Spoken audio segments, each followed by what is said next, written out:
Welcome, dear teachers. God bless you abundantly. This is Unit 4, question and answers. Most important questions normally asked in teacher eligibility test, and we are giving answers, explanations, why the one option is correct and other options are incorrect, so that you are able to understand perfectly each question, not only each question, all the concepts. Some or other you will be able to master through these question and answers. God bless you abundantly. Let us straight away enter into the topic. Kindly go through at least once so that you will be rewarded very highly in the TET examinations. Dear teachers, first question. A teacher gives stars and tries to students who complete homework regularly. Which theory explains this learning best? ஒரு ஆசிரியர் வீட்டு பாடத்தை முறையாக செய்யும் மாணவர்களுக்கு நட்சத்திரங்களையும் பாராட்டுகளையும் வழங்குகிறார். இது எந்த கற்றல் கோட்பாட்டை சிறப்பாக விளக்குகிறது? பவுலோஸ் கிளாசிக்கல் கண்டிஷனிங், பவுலோவுடைய பாரம்பரிய பழக்கப்படுத்துதல் கோட்பாடா, உடன் நினைவு கோட்பாடா, அல்லது ஸ்கின்னர்ஸ் ஆப்பரண்ட் கண்டிஷனிங், ஸ்கின்னருடைய செயற்பாட்டு பழக்கப்படுத்துதல் கோட்பாடா, அல்லது பியாஜேஸ் காக்னிட்டிவ் தியரி, பியாஜேயுடைய அறிவாற்றல் கோட்பாடா, அல்லது மாஸ்லோஸ் தியரி, மாஸ்லோவுடைய கோட்பாடா, எது என்று கேட்கப்படுகிறது. நமக்கு தெரியும், நன்றாக தெரியும், செயல்பாடு இங்க இருக்கிறது. செயல்பாட்டுக்கு ஒரு பரிசை ஆசிரியர் தருகிறார். அது என்ன கோட்பாடாக இருக்க முடியும்? ஸ்கின்னர்ஸ் ஆப்பரண்ட் கண்டிஷனிங், ஸ்கின்னருடைய செயல்பாட்டு உடன் நினைவு கோட்பாடு, ஸ்கின்னருடைய செயல்பாட்டு பழக்கப்படுத்துதல் கோட்பாடு. அதனால the correct answer will be Skinner. He is the person who spoke about this, because the rewards increase the chance of repeating desired behavior. பாராட்டு மற்றும் வெகுமதி நல்ல நடத்தை மீண்டும் செய்ய தூண்டுகிறது. தான் ஸ்கின்னர்ஸ் ஆப்பரண்ட் கண்டிஷன், செயல்பாட்டு பழக்கப்படுத்துதல் கோட்பாடு. So option A is incorrect. Here option B only correct. Option A is incorrect. Why? Paulus classical condition ஏன் இல்லை? Because Paulo focuses on stimulus response association only. Paulo தூண்டுதல் மற்றும் பதிலுடைய தூண்டுதல் மற்றும் பதிலின் தொடர்பு மட்டுமே கவனிக்கின்றார். இந்த செயல்பாட்டை பத்தி அவர் சொல்லல. The option C is incorrect because Piaget focuses on cognitive development stages. Piaget அந்த அறிவு அறிதல் செயல்பாட்டு கொள்கை, அறிதல் ஸ்டேஜஸும் கிடையாது, அறிவு கொள்கையும் கிடையாது. So option A is incorrect. Option C is incorrect. Piaget focuses on cognitive development, அறிவாற்றல் வளர்ச்சி நிலையை மட்டும்தான் அவர் சொல்றாரு. Option D is incorrect. Option டிங்கிறது என்னது? Maslow's theory. அது இது தேவை கோட்பாடு, அதுக்கு சம்பந்தம் இல்லை. So Maslow explains motivation needs, உந்துதல் தேவைகளை மட்டுமே விளக்குகிறார். இவர் தான் நாம் அனலைஸ் செய்து கண்டுபிடிக்க வேண்டும். ஆகவே சரியான பதில் என்பது ஸ்கின்னர்ஸ் ஆப்பரண்ட் கண்டிஷன். இந்த கேள்விக்கான பதில் ஸ்கின்னர்ஸ் ஆப்பரண்ட் கண்டிஷனிங். அடுத்து, a student studies hard to achieve first rank in class. This shows what? ஒரு மாணவர் வகுப்பில் முதல் இடம் பெற கடினமாக படிக்கிறார். இது எதை குறிக்கிறது? ரீஎன்ஃபோர்ஸ்மெண்ட், வலுப்படுத்துதல், லெவல் ஆஃப் ஆஸ்பிரேஷன், லட்சிய நிலை, பனிஷ்மெண்ட், தண்டனை, கண்டிஷனிங், உடல்நிலை. ஒரு விஷயத்தை அடையிறது கடினமா படிச்சா அவருக்கு ஒரு லட்சியம் இருக்குன்னு தானே அர்த்தம். ஆகவே இது எதை பற்றி சொல்லுகிறது? Level of aspiration. B is the right answer. The correct answer is level of aspiration, because the student sets a high goal for achievement. சாதனைக்காக ஒரு உயர்ந்த குறிக்கோளை அவர் வைத்திருக்கிறார். ஆகவே இது லெவல் ஆஃப் ஆஸ்பிரேஷன் என்று தான் நாம் இதை சொல்லுவேன், லட்சிய நிலை. Option A is incorrect. Reinforcement இல்லை. ஏன்? Because reinforcement strengthens behaviour after response. ஒரு விஷயம் நடந்த பிற்பாடு அதை ஸ்ட்ரென்தன் பண்ணுது, பலப்படுத்துதல் நடத்தையை வலுப்படுத்துகிறது. அதுக்கு சம்பந்தம் இல்லை. Option C is incorrect. Option சிங்கிறது பனிஷ்மெண்ட். இங்கே நம்ம பனிஷ்மெண்ட் பற்றி பேசல, irrelevant here. Option D condition. கண்டிஷன்னா பழக்கப்படுத்துதல், வெறுமனை பழக்கப்படுத்துதல். Condition is learning through association. அதாவது உடன் நினைவு அல்லது பழக்கப்படுத்தல் தொடர்பின் மூலம் கற்றலை குறிக்கிறதா கண்டிஷன். அதுக்கு இதுக்கு சம்பந்தம் இல்லை கேள்விக்கு. அதாவது ஒரு மாணவர் முதலிடம் பெற கடினமாக உழைக்கிறார் என்றால் அது அவருடைய லட்சியத்தை குறிக்கிறது. ஆகவே லட்சிய நிலை மட்டும் அதைத்தான் நாம் சரியான பதிலாக கொள்ள வேண்டும். அடுத்து மூன்றாவது கேள்வி. A child feels hungry and looks for food before concentrating on studies. Which need of Maslow is reflected here? ஒரு குழந்தை பசியால் முதலில் உணவை தேடுகிறது, பின்னர் தான் படிப்பில் கவனம் செலுத்துகிறது. இது மாஸ்லோவுடைய எந்த தேவையை குறிக்கிறது? 5 வகையான நீட் சொல்றாங்க. எஸ்டீம் நீட் இருக்கு, பிசியோலாஜிக்கல் நீட் இருக்கு, செல்ஃப் ஆக்சுவலைசேஷன் நீட் சுய நிறைவு கொள்கை இருக்கு, சேஃப்டி நீட் பாதுகாப்பு தேவை நீடு. இதுல இந்த கேள்விக்கான பதில், ஒரு குழந்தை பசியால் முதலில் உணவை தேடுகிறது, சாப்பிட்ட பின்னால படிக்கும் அப்படின்னா அது பிசியோலாஜிக்கல் நீட், உடல் சார்ந்த தேவை. So the correct answer is physiological need because food is a basic survival need. அந்த ஃபுட் இருந்தால் தான் அடுத்த ஒரு உயர்ந்த லட்சியம்லாம் வரும், அதுக்கு அடுத்த தேவையெல்லாம் நிறைவேறும், ஒழுங்கா உட்காந்து படிக்க முடியும். பசியோடு இருக்கிற பொழுது எப்படி படிப்பது? ஆகவே physiological need is a basic thing, the basic. So food is a basic survival need. That is the answer here. உணவு அடிப்படை வாழ்வு தேவை. Option A is incorrect. Esteem NEET பின்னால வருது. ஏன்னா இது வந்து எஸ்டீம் நீட் பின்னால் வருது. ஏன்னா esteem relate to recognition, respect. அது சென்ஸ் ஆஃப் பிளைண்ட்னஸ்க்கு அதுக்கு பின்னாலதான் எஸ்டீம் நீடே வருது. ஸோ மரியாதை தேவை அங்கீகாரத்தை குறிக்கிறது, அது பின்னால வருவது. Option C is incorrect because self actualisation refers to achieving full potential. அதுதான் ஹையஸ்ட் நீட், செல்ஃப் ஆக்சுவலைசேஷன். ஆனால் ஆப்ஷன் சிங்கிறது இங்கே வராது. ஏன்னா ஒரு ஒரு மாணவன் சாப்பிட்ட பிற்பாடு நன்றாக படிக்கிறான்னா அடிப்படை தேவை தான் அவனுக்கு நிறைவேறும். அதனால செல்ஃப் ஆக்சுவலைசேஷன் உண்மை அல்ல, இந்த கேள்விக்கு பொருந்தாது. செல்ஃப் ஆக்சுவலைசேஷன் என்ன? அந்த கேள்விக்கான பதில் நமக்கு தெரியும். அதாவது சுய நிறைவு, முழு திறனை, ஒரு மனிதன் எந்த திறனை, எவ்வளவு திறனை அடைய முடியுமோ அதை அடைவதை குறிப்பது தான் இந்த செல்ஃப் ஆக்சுவலைசேஷன். ஒவ்வொருத்தருக்கும் அந்த பொட்டன்ஷியல் இருக்கு, பல சமயங்கள் அந்த பொட்டன்ஷியலை நாம் எட்டுவதில்லை, அதை பற்றி சொல்வதுதான் self actualization need. Option D is incorrect. Safety need தான் பின்னால் வருது. பாதுகாப்பு தேவை, பாதுகாப்பை குறிக்கிறது, அது லவ் நீடுக்கு பின்னால அது வருகிறது. A child avoids touching a hot vessel after getting burnt once. Which learning theory explains this? ஒரு குழந்தை ஒரு முறை சூடான பாத்திரத்தை தொட்டு காயமடைந்த பிறகு அதை மீண்டும் தொடாமல் தவிர்க்கிறது. இது எந்த கோட்பாட்டை குறிக்கிறது? Trial and error. Trial and எரரா இல்லை, operant conditioning, insight learning, latent learning. Trial and எரர்னா மீண்டும் மீண்டும் முயற்சி செய்யுது. இந்த விஷயத்துல வந்து மீண்டும் மீண்டும் முயற்சிக்காது. ஒரு தடவை சூடுபட்ட பின்னால பக்கத்திலேயே போகாது, நெருப்பு பக்கத்துல. அதனால இது வேற லேர்னிங் தியரி. அது எந்த லேர்னிங் தியரி? ஆப்பரண்ட் கண்டிஷன், செயல்பாட்டு உடன் நினைவு. செயல்பாடு, ஒரு செயல் செய்து அது நல்லா இருந்தா அது மீண்டும் தொடரும், நல்லா இல்லாட்டி தொடராது. இப்ப இந்த குழந்தைக்கு வந்து அந்த சூடான பாத்திரத்தை தொடும்போது காயம் ஏற்பட்டுச்சுன்னா திரும்ப அந்த பாத்திரம் பக்கத்திலேயே போவாங்க. அப்ப அது ஆப்பரண்ட் கண்டிஷன்ல வரும். ஸோ ஆப்பரண்ட் கண்டிஷனிங் ஏன் சரியான பதில் என்று சொன்னால், பனிஷ்மெண்ட் டிக்ரீசஸ் அன்வான்ட் பிஹேவியர்.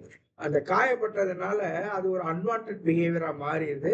இது போன்ற தவிர அந்த குழந்தை செய்ய திரும்ப, அதுதான் அதனுடைய அர்த்தம். ஸோ தண்டனை தவறான நடத்தி குறைக்கிறதா, அந்த கொள்கையின் அடிப்படையில் தான் இது. So option A is incorrect. Trial and error. Because trial and error involves repeated attempts.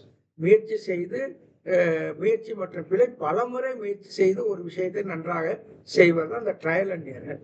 அது இந்த கேள்விக்கு பொருந்தாது. Option C is incorrect. Insightful learning. Insightful லேர்னிங்கிறது வந்து திடீரென தோன்றும், எந்த விதமான முயற்சியும் இல்லாமல் திடீரென்று ஒரு கற்றல் நடக்கும், திடீர் புரிதல் நடக்கும். ஆகவே ஆப்ஷன் சி இந்த கேள்விக்கு பொருந்தாது. ஆப்ஷன் டி அப்படிங்கிறது என்னது? லேட்டன்ட் லேர்னிங், மறை கற்றல், மறைந்த கற்றல். இந்த வேல்யூ எஜுகேஷன்லாம் மறைந்த கற்றல். அதாவது இது வேல்யூஸ், இதெல்லாம் values are taught, values are caught rather than taught அப்படிம்பாங்க. கற்பிப்பதை விட பிடித்து கொள்ள வேண்டும் வேல்யூஸ். அதெல்லாம் வந்து இந்த ஹிடன் வேல்யூல வரக்கூடிய. ஐ ஹோப் யூ அண்டர்ஸ்டாண்ட். மறை கற்றல்ல வரக்கூடியது. அவர்களாக கற்றுக்கொள்ள ஒரு ஆசிரியர் ரொம்ப அருமையா பேசுகிறார், ரொம்ப நளினமாக அவர் மாணவர்கள் உரையாடுகிறார். அவர் வார்த்தைகள் எல்லாம் மிக அருமையான வார்த்தைகளை அவர் சொல்லுகிறார். எப்பொழுதுமே புன்னகை தவிர்ந்த முகத்தோடு ஒரு ஆசிரியர் பேசுகிறார்கள் என்று சொன்னால் நிச்சயமாக அது என்னவா இருக்கும், மறைந்த லேர்னிங். அந்த டீச்சர்ட்ட இருந்து அவங்கள மாணவிகள் அப்படியே கற்றுக்கொள்வார். அவருடைய நடை, உடை, பாவனை எவ்வளவு அழகாக நேர்த்தியாக பேசுகிறார்கள், ரொம்ப புனிதமா எப்படி இருக்கிறாங்க அப்படிங்கிறத வச்சு அந்த குழந்தைகள் கற்றுக்கொள்ளும். அதைத்தான் மறைந்த ஹிடன் லேர்னிங் சொல்றது. இந்த கேள்விக்கு நான் பதில் சொல்லும் போது அதையும் நாம் தெரிந்து கொள்வது அவசியம். ஆகவே சரியான பதில் இதை பொறுத்த வரையில ஆப்பரண்ட் கண்டிஷனிங், செயல்பாட்டு உடன் நினைவு அல்லது செயல்பாட்டு பழக்கப்படுத்துதல். According to Piaget, children in the concrete operational stage learn best through what? Concrete operation நிலையில் உள்ள குழந்தைகள் எதன் மூலம் சிறப்பாக கற்கிறார்கள்? அப்டிராக்ட் ஐடியாஸ், கருத்தியல் சிந்தனை வழியா? நிச்சயமா இல்லை. ஏன்னா அவங்கள அப்டிராக்ட் நேச்சர் அப்பெல்லாம் வராது, ரைட்? சில்ட்ரனுக்கு வராது. எப்ப என்ன டைரக்ட் எக்ஸ்பீரியன்ஸ், எஸ், ஒரு படத்தின் வழியாக, ஒரு மேப், ஒரு உலக உருண்டை வழியாக, நேரடி அனுபவத்தின் வழியாக பல விஷயங்களை கற்றுக்கொள்ள முடியும். Abstract idea. மெமரைசேஷன் நிச்சயமா அது சின்ன குழந்தைகளுக்கு தான் வேணும். நல்லா வளர்ந்த குழந்தைகளுக்கு அது தேவையில்லை. மெமரைசேஷன் இன்னும் அதிகப்படியான கற்றல் வேணும். பனிஷ்மெண்ட் வழியா கற்றுக்கொள்ள முடியாது. சிறப்பாக கற்றுக்கொள்கிறாருன்னா பனிஷ்மெண்ட்னால சிறப்பாக கற்றுக்கொள்ள முடியாது. அதனால காங்கிரீட் ஆபரேஷனல் ஸ்டேஜ் அப்படின்னா கண்ணால் காணக்கூடிய பொருளை கொண்டு காணாத ஒரு விஷயத்தை அறிந்து கொள்வது அந்த காங்கிரீட் ஆபரேஷனல் ஸ்டேஜ். அதுல அது டைரக்ட் எக்ஸ்பீரியன்ஸ் வழியா தான் அது நடக்கும். So the correct answer is direct experiences, because children understand concrete objects and activities better. குழந்தைகள் நடைமுறை பொருட்களின் மூலமாக எளிதாக புரிந்து கொள்கிறார்கள். Option A is incorrect. அது நமக்கு தெரியும். இது குமர பருவத்துல தான் அது நடக்கும். Abstract thinking develops later, especially in the adolescent stage. Option C is incorrect. Memorisation not correct. Piaget emphasizes understanding rather than memorization. பியாஜை பொறுத்தளவில் புரிந்து கொள்வதற்கு தான் அதிக முக்கியத்துவம் தருகிறார். மெமரி ஞாபகம் வைத்துக் கொள்வதை விட. ஆகவே அதுவும் தவறு. ஆப்ஷன் டியை பாருங்க. Punishment is unrelated to cognitive stage. Cognitive ஸ்டேஜ்ல பனிஷ்மெண்ட்டை பத்தியே பியாஜே பேசல, அதனால அதுவும் incorrect. I hope you understood all this, no? So that's why we must know all the stages of each psychologist, which we must remember it often. Next question. A bell rings before lunch daily and students feel hungry on hearing it. Which theory explains this? தினமும் மதிய உணவுக்கு முன் மணி அடிக்கப்படுகிறது. அதை கேட்டவுடன் மாணவர்களுக்கு பசி ஏற்படுகிறது. இது எந்த கோட்பாட்டை குறிக்கிறது? Classical conditioning, yes. ஏன்னா அந்த நாய் சோதனையை ஞாபகம் வைத்துக் கொள்ளுங்க. அதாவது உணவு வைக்கிறார்கள், உணவு வைக்கிற இடத்துல மணி அடிக்குது, அது கொஞ்ச நாளைக்கு நடக்குது. அப்படி அப்புறம் மணி அடிச்ச உடனே அந்த நாய்க்கு எச்சில் ஊர், ஐ மீன் என்ன சொல்லுவோம், சலைவேஷன் ஏற்படும். ஏன்னா உணவை பார்க்கலாம், ஆனா அந்த மணி அதை கண்ட்ரோல் பண்ணுது, அதோடைய பிஹேவியர். அது என்ன கோட்பாடுன்னா கிளாசிக்கல் கண்டிஷன், பாரம்பரிய பழக்கப்படுத்துதல் அப்படிங்கிறது, Pavlov's classical condition. So classical conditioning தான் right answer, because the bell becomes associated with food. உணவோடு அந்த பெல்லு தொடர்புபடுத்துவதால் இப்படிப்பட்ட ஒரு நிலை, ஒரு கண்டிஷனிங் ஏற்படுது அந்த குழந்தைக்கு. சரியா? ஐ ஹோப் யூ அண்டர்ஸ்டுட் திஸ். நம்ம இங்கே எதை சொல்றோம்? மாணவர்களுக்கு பசி ஏற்படுது, அதே மாதிரிதான் அந்த நாய் சோதனை மாதிரி நம்ம இதை நினைக்கலாம். மாணவர்களுக்கு அந்த பெல் அடிச்ச உடனே பசி ஏற்படுது, ஆஹா சாப்பாட்டு நேரம் அப்படின்னு சொல்லி. ஆகவே கிளாசிக்கல் கண்டிஷன் பாரம்பரிய உடன் நினைவு அல்லது பாரம்பரிய பழக்கப்படுத்துதல். I hope you understood this. Option C is incorrect. Humanistic theory focuses on self development. மனிதநேய கோட்பாடு தனி வளர்ச்சியை கவனிக்கிறது. Option D is also wrong. கட்டமைப்புவாதம் அறிவை உருவாக்குவதை வலியுறுத்துகிறது. அது ஸ்டூடெண்டே செய்யக்கூடியது. அறிவை மாணவனே சமைத்துக் கொள்ளக்கூடிய ஒரு முறை தான் இந்த கன்ஸ்ட்ரக்டிவ். ஆகவே இந்த கேள்விக்கு அதுவும் பொருந்தாது. ஆகவேதான் நாம் என்ன சொல்லுகிறோம், ஆப்ஷன் ஏ தான் ரைட். கிளாசிக்கல் கண்டிஷனிங், பாரம்பரிய பழக்கப்படுத்துதல் கோட்பாடு.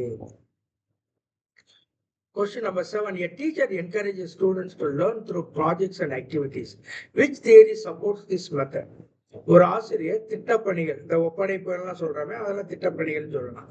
திட்டப்பணிகள் மற்றும் செயல்பாடுகள் மூலம் மாணவர்கள் கற்க ஊக்குவிக்கின்றார். இது எந்த கோட்பாட்டை ஆதரிக்கிறது? Constructivist theory. இப்பதான் சொன்னோம். அதாவது இந்த அசைன்மெண்ட்ஸ் இது வழியா என்ன நடக்கிறது என்று சொன்னால், மாணவர்களை அறிவை அமைத்துக் கொள்ளுகிறார்கள். கட்டமைப்புவாத கோட்பாடு தான் இதுக்கு பொருந்தும். கிளாசிக்கல் கண்டிஷனே பாரம்பரிய உடனும் இதுக்கு பொருந்தாது. கனெக்டிவிசம் தொடர்பியல் கோட்பாடு இதுக்கு பொருந்தாது. சைக்கோ அனாலிட்டிக் ரொம்ப வேறுபட்ட ஒரு விஷயம். சிக்மண்ட் ஃப்ராய்டுடைய உளவியல் பகுப்பாய்வு. அவங்க சரியான ஆன்சர் வந்து கன்ஸ்ட்ரக்டிவிஸ்ட் தியரி. அப்கோர்ஸ் என்ன என்று நாம் பார்க்க முடியும். சரியான பதில் வந்து கன்ஸ்ட்ரக்டிவிசம் பிரின்சிபல், கட்டமைப்புவாத கோட்பாடு. அனுபவத்தின் மூலம் மாணவர்கள் அறிவை உருவாக்குகிறார்கள் என்பதுதான் கட்டமைப்பு கோட்பாடு சொல்வது. Option B is incorrect because classical conditioning focuses on reflex responses. பாரம்பரிய பழக்கப்படுத்துதல் கோட்பாடு வந்து பிரதி செயலை குறிக்கிறது. ரிஃப்ளெக்ஸ் ரெஸ்பான்ஸ் ஆட்டோமேட்டிக்கா நடக்குது. மணி அடிக்குது, உடனே மாணவர்களுக்கு பசி தோன்றுது. ரெண்டுக்கும் கனெக்ஷன் இருக்கு. இது வந்து ஒரு மாதிரி இன்ஸ்டிங்டிவ் மாதிரி வரக்கூடிய ரிஃப்ளெக்ஸ் ரெஸ்பான்ஸ் சொல்லுங்க. Option C is incorrect because connectionism emphasises trial and error learning. தொடர்பியல் முயற்சி மற்றும் பிழையை வலியுறுத்துகிறது. Option D is incorrect because psychoanalytic theory focuses on unconscious motive. Sigmund Freud சொல்லக்கூடியது அதுக்கு இதுக்கும் சம்பந்தம் இருக்கு. இவ்வாறு தான் நாம் கண்டுகொள்ள வேண்டும். ஆகவே சரியான பதில் என்னவாக இருக்கும்? கட்டமைப்புவாத கோட்பாடு என்பது அனுபவத்தின் மூலம் மாணவர்கள் அறிவை உருவாக்கி கொள்வது. ஆகவே ஏ என்பதுதான் சரியானது. ஒரு ஆசிரியர் திட்டப்பணிகள் மற்றும் செயல்பாடுகள் மாணவர்களை கற்க ஊக்குவிக்கிறார் சொன்னால் அது கன்ஸ்ட்ரக்டிவிஸ்ட் தியரி, கட்டமைப்புவாத கோட்பாட்டை குறித்து காட்டுகிறது. அடுத்த கேள்விக்கு செல்வோம். Thorndike's theory is mainly based on what?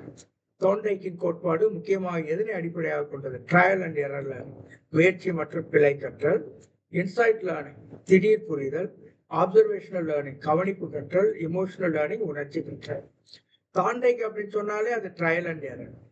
நிச்சயமா முயற்சி மற்றும் பிழை கற்றல் நம்ம ஏற்கனவே பார்த்துருக்கோம். trial and error learning, because Thorndike believed learning occurs through repeated attempts. முயற்சி மற்றும் பிழை கற்றல் சரியான பதில். ஏனென்றால் மீண்டும் மீண்டும் முயற்சிப்பதன் மூலம் கற்றல் ஏற்படுகிறது என்று தாண்டைக் நம்பினார், கூறினார். Option B is incorrect. Insightful learning திடீரென்று ஒரு அறிவு விளக்கம் வருது. Insight learning is associated with Gestalt theory. ஆகவே இதற்கும் அதற்கு கனெக்டிவ்ஸோடு தொடர்பு இல்லை. Option C is also incorrect because observational learning is linked with the Bandura. Observational Bandura சொல்றது. இங்க வந்து தாண்டைக்கை பத்தி நம்ம பேசிக்கிட்டு இருக்கோம் கேள்வியில. அதனால அவங்க ஆப்ஷன் சி வந்து பாண்டுராவை பத்தி observational learning. Option D also is incorrect. Emotional learning is not central to Thorndike's theory. உணர்ச்சி கற்றல் தாண்டைக்கிட்ட மைய கருத்து இல்லை நிச்சயமா. ஆகவே அதுவும் ஆன்சரா வராது. அப்ப சரியான ஆன்சர் வந்து ட்ரையல் அண்ட் எரர் லேர்னிங். இந்த கேள்விக்கு Thorndike theory is mainly based on trial and error learning. I hope you understood this. According to Carl Rogers, the teacher should act as what?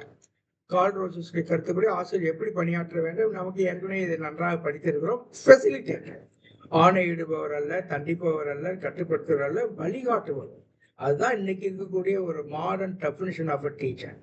ஒரு ஆசிரியர் என்பவர் வழிகாட்டுபவர், முக்கியமாக வழிகாட்டுபவர். அதுதான் முக்கியம். அப்கோர்ஸ் பாடம் எடுக்கிறார், தெரியாதே சொல்லிக் கொடுக்கிறார், ஆனால் ஃபைனலா மாணவனுக்கு வழிகாட்டுவது தான் அவருடைய முக்கியமான ஒரு செயல்பாடாக இருக்க முடியும். Facilitator. So I hope you understood this. This we already explained enough. Which motive encourages a student to learn for self-satisfaction? தன்னிறைவை பெற ஒரு மாணவர் கற்க தூண்டும் உந்துதல் எது? எக்ஸ்ட்ரின்சிக் மோட்டிவேஷன், வெளிப்புற உந்துதல். அதை பரிசெல்லாம் கொடுக்குறோம்னா அதெல்லாம் வெளிப்புற உந்துதல். இன்ட்ரின்சிக் மோட்டிவேஷன், உள்ளார்ந்த விதம். ஒரு விஷயத்த படிக்கிறனால மகிழ்ச்சி ஏற்படுது, அதனால நான் படிக்கிறேன் அப்படின்னு சொன்னா அது உட்புற உந்துதல், intrinsic motivation. Or negative reinforcement, எதிர்மறை பலப்படுத்துறதுனால நடக்குதா? செல்ஃப் சாட்டிஸ்ஃபேக்ஷன் வருமா? பனிஷ்மெண்ட்னால செல்ஃப் சாட்டிஸ்ஃபேக்ஷன் வருமா தான் கேள்வி. So which motive encourages student to learn for self-satisfaction? அது intrinsic motivation, உட்புற உந்துதல். எப்பொழுதுமே வெளியில இருந்தே ஒரு பரிசையை கொடுத்துட்டு இருக்க கூடாது. அவனுக்காக தெரியணும், ஒரு மாணவனுக்காக தெரியணும், இதையெல்லாம் படித்தால் என் வாழ்க்கைக்கு நல்லது, பிற்காலத்திலே நான் நல்லவனாக வல்லவனாக வளர்வேன், வாழ்க்கைக்கு தேவையானவற்றை படித்துக் கொள்வேன் என்று அவன் மனிதன் நினைத்து ஒரு விஷயத்தை செய்தான் என்று சொன்னால் அது intrinsic motivation. The learner studies due to internal interest and satisfaction. மாணவர் உள்ளார்ந்த ஆர்வத்தால் கற்றுக்கொள்வது சரியான பதில். Option A is incorrect. ஏன்னா extrinsic motivation depends on extrinsic motivation depends on rewards. வெளிப்புற உந்துதல் வெகுமதியை சார்ந்தது. Option C is also incorrect because negative reinforcement removes unpleasant situations. Okay, negative reinforcement. அடுத்து இது அதனுடைய நோக்கமே வேற. நெகட்டிவ் ரீஎன்ஃபோர்ஸ்மெண்ட் நோக்கம் வந்து தேவையற்றவற்றை அல்லது தவறானவற்றை குறைத்தல் அப்படிங்கிறது அதனுடைய அர்த்தம். ஆகவே இந்த கேள்விக்கு அது பொருந்தாது. அடுத்து option D is incorrect because punishment discourages behaviour. தண்டனை நடத்தையை தடுக்கிறது. நமக்கு அதை சொல்லலை, நமக்கு கேட்கிறது கேள்வியே ரொம்ப வேற. Which motive encourages student to learn for self satisfaction. ஆகவே இந்த கேள்வியை நன்றாக புரிந்து கொண்டோம் என்று சொன்னால் பார்த்தவுடன் நாம் பதிலை கண்டுபிடிக்க முடியும். A teacher links new lessons with the students' previous knowledge. This reflects what? ஒரு ஆசிரியர் புதிய பாடத்தை மாணவர்களின் முன் அறிவுடன் ப்ரீவியஸ் எக்ஸ்பீரியன்ஸோட இணைக்கிறார். இது எதை குறிக்கிறது? கன்ஸ்ட்ரக்டிவிசம். பனிஷ்மெண்ட் இல்லை, ட்ரில் மெத்தடில் கண்டிஷன்னால இது நடக்காது.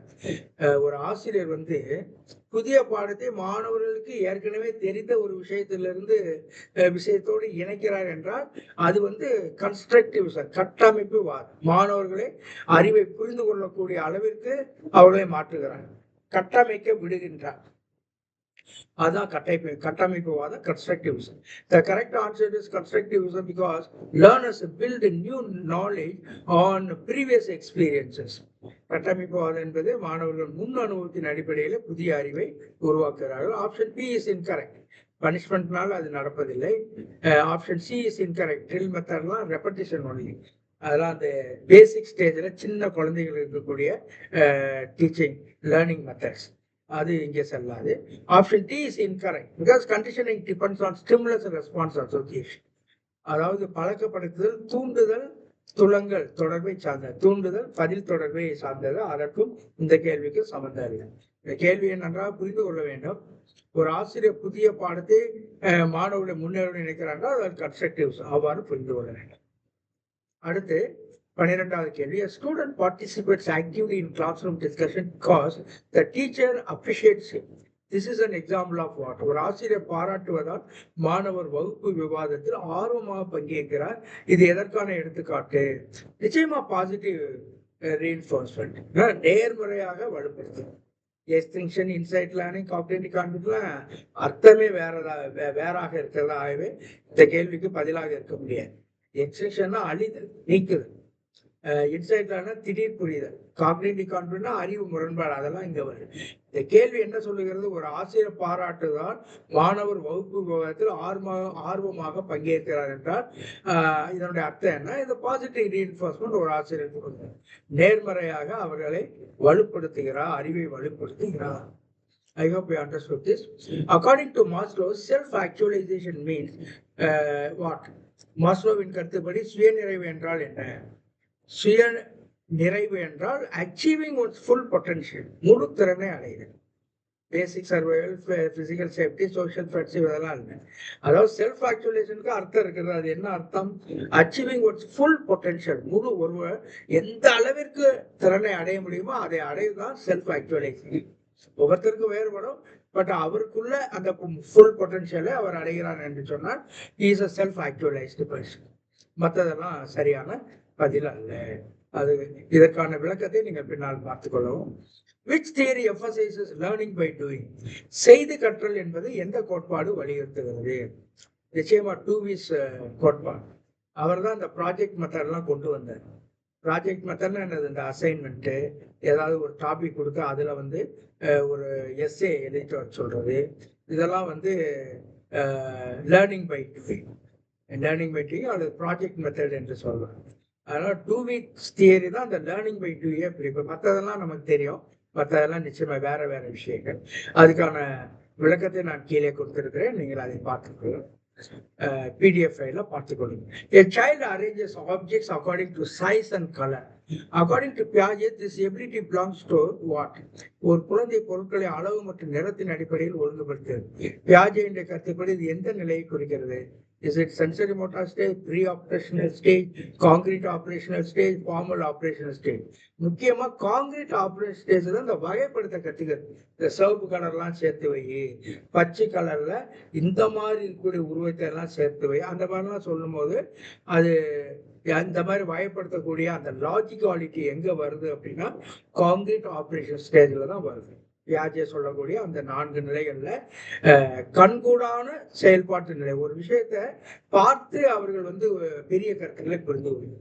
ஒரு மேப் வழியாக ஒரு பெரிய கருத்தை புரிந்து கொள்ளும், அல்லது ஒரு படத்தின் வழியாக ஒரு முக்கியமான கருத்தை அறிந்து கொள்ளுது. இதெல்லாம் வந்து காங்கிரீட் ஆப்ரேஷனல் ஸ்டேஜ், கண்கூடு செயல்பாடு நிலைன்னு சொல்லலாம்.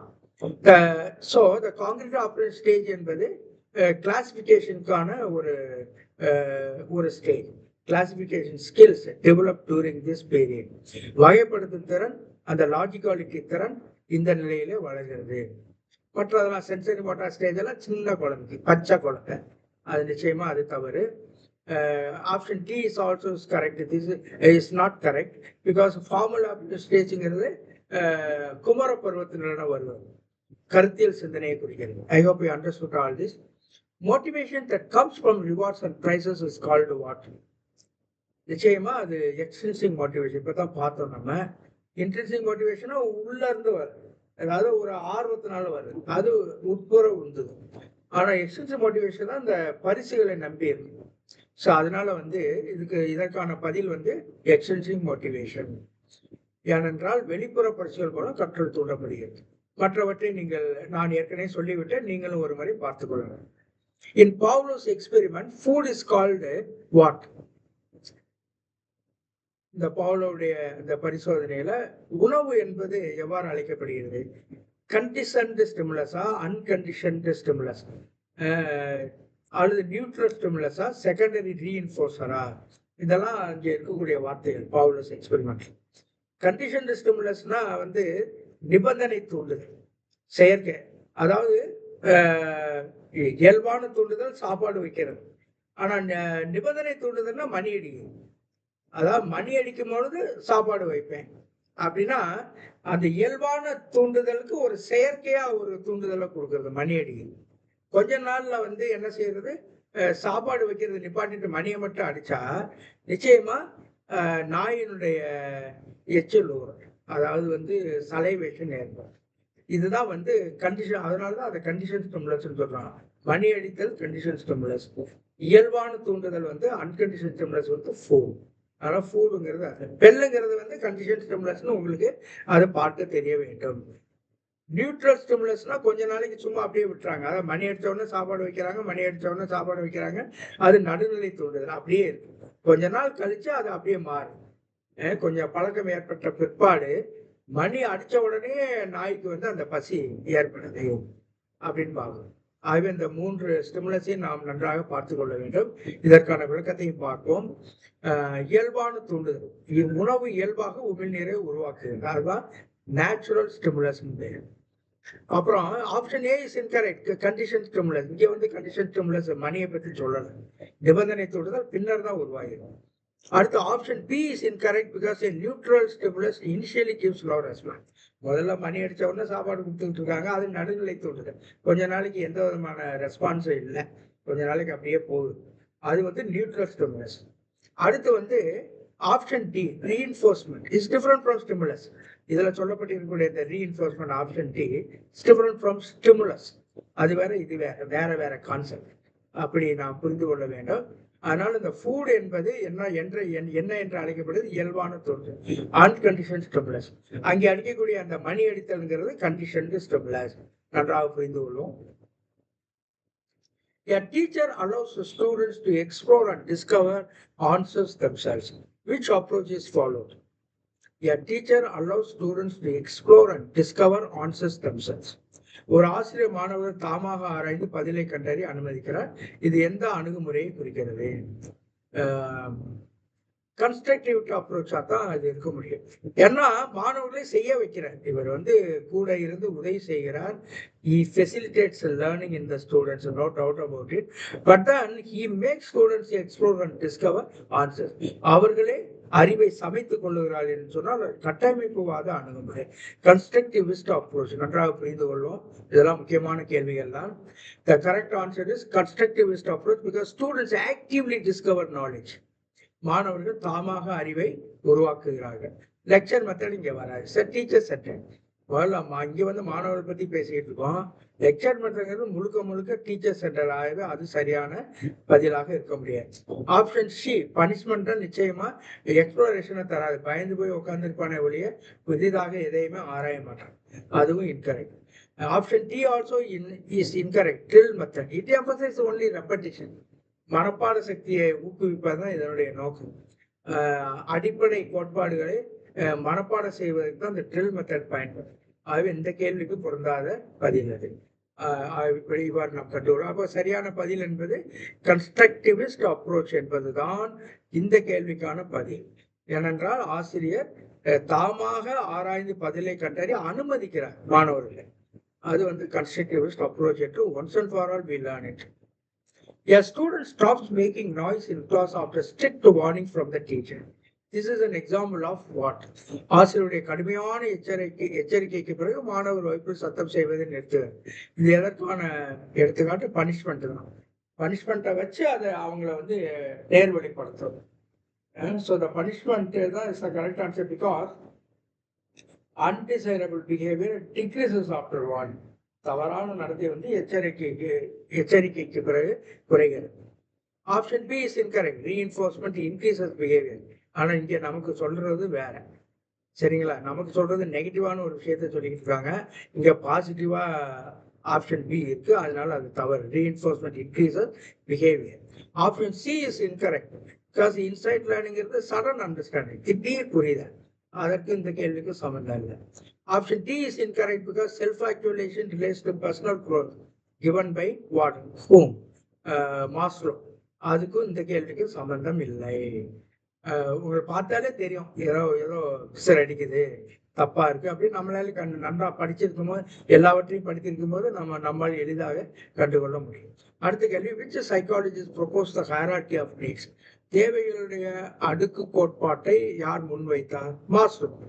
அப்போஸ் we know that hierarchy of needs, படிநிலை தேவை கோட்பாட்டை கொடுத்தவர் யாருன்னா மாஸ்லோ, ஆப்ரஹாம் மாஸ்லோ. அவர் தேவைகளை அடுக்கு கோட்பாட்டை முன்வைக்கிறார். இதுக்கு மற்றதெல்லாம் உங்களுக்கு ஒவ்வொருத்தருக்கும் வேற வேற ஒரு ஃபோக்கஸ் பண்ணியிருப்பாங்க, ஒரு தியரி கொடுத்துருப்பாங்க. ஸ்கின்னர் ஃபோக்கஸ்டான ஆப்ரண்ட் கண்டிஷன், அதனால அது தவறு.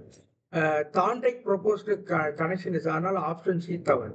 ஒவ்வொருத்தருக்கும் ஒரு தியரி இருக்கு. நம்ம இந்த தியரி வந்து தேவைகளின் அடுக்கோட் பண்ணால் அது மாஸ்லோ, அப்படி புரிந்து கொள்ள வேண்டும்.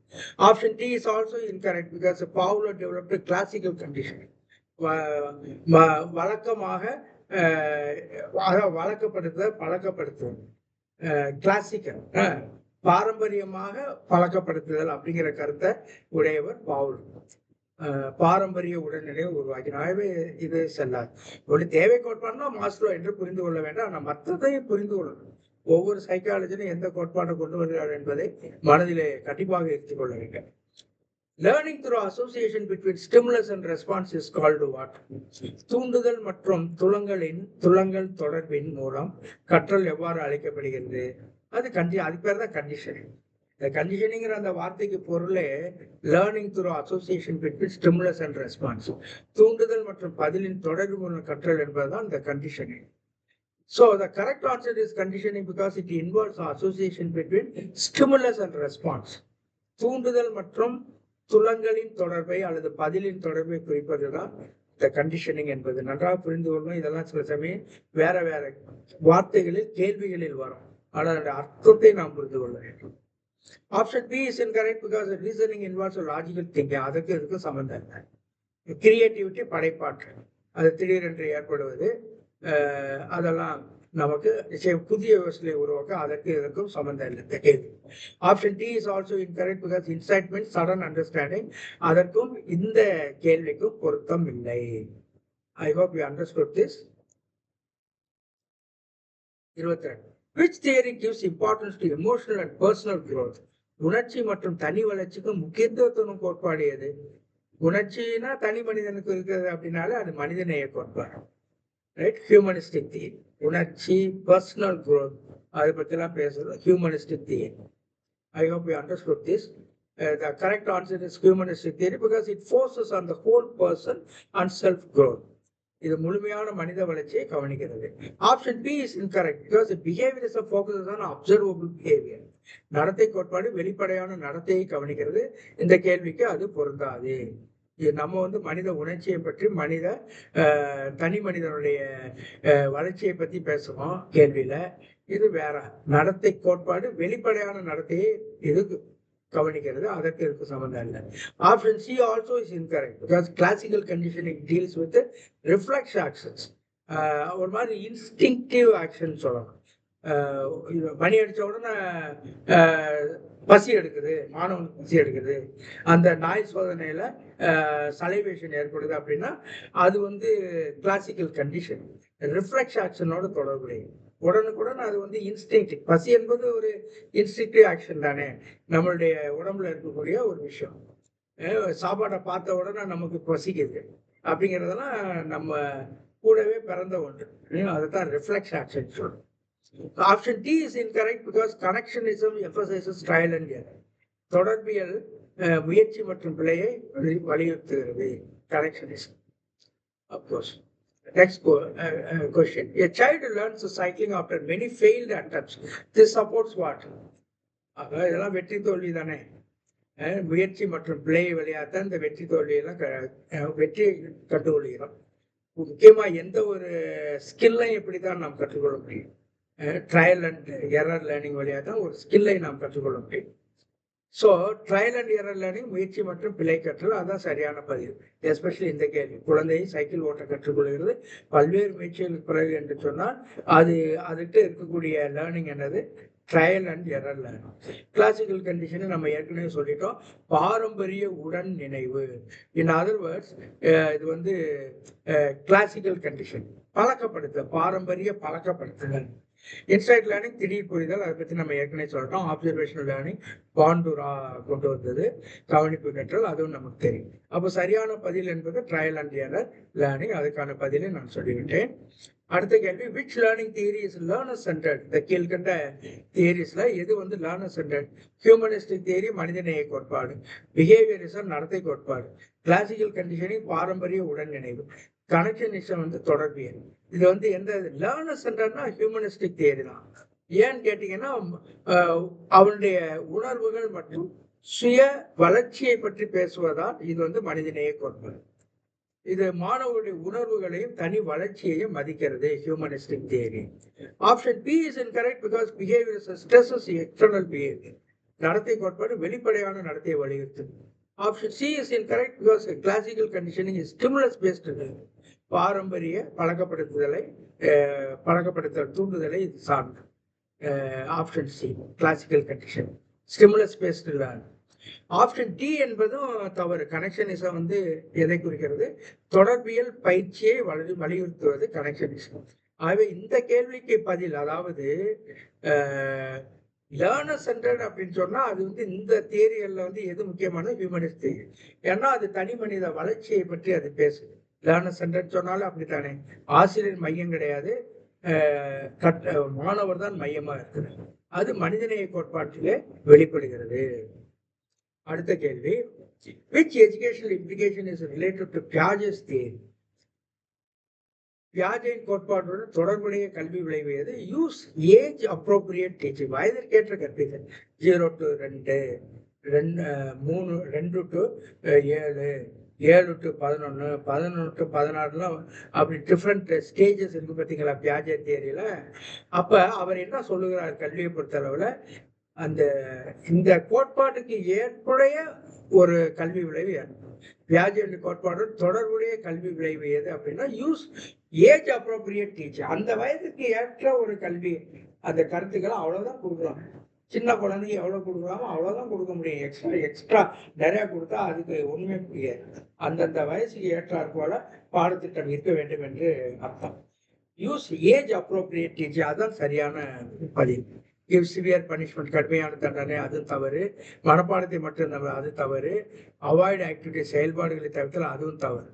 ஏஜ் அப்ரோப்ரியேட் டீச்சிங், அந்த வயதிற்கேற்ற கல்வியை கொடுப்பதைத்தான் பியாஜேவுடைய கோட்பாடு நமக்கு விளக்குகிறது.